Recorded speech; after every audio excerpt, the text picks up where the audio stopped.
Ya vino a buscarme el jefe.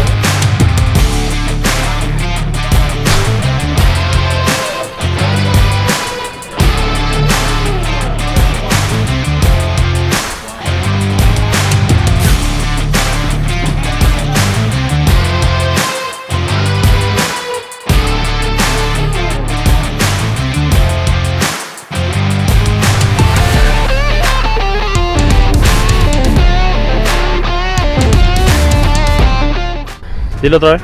Una horita de manejo. Dilo ahora más sexy. Al otro lado del valle. Rápido cambió. En serio, 1 hora de manejo y después 1 hora caminando. ¿Qué es 1 hora de manejo al lado de las 8 que ya hicieron? No, lo bueno es que cuando lleguemos ahí ya estamos al otro lado, por ahí está cerca el restaurante. Mucho cuidado con las zonas que vamos a andar. Yo Cuidado. pensé que esa mierda estaba aquí en Lago. Aquí tenemos a Gruñosito. ¿Tiene gasolina? ¿Eh?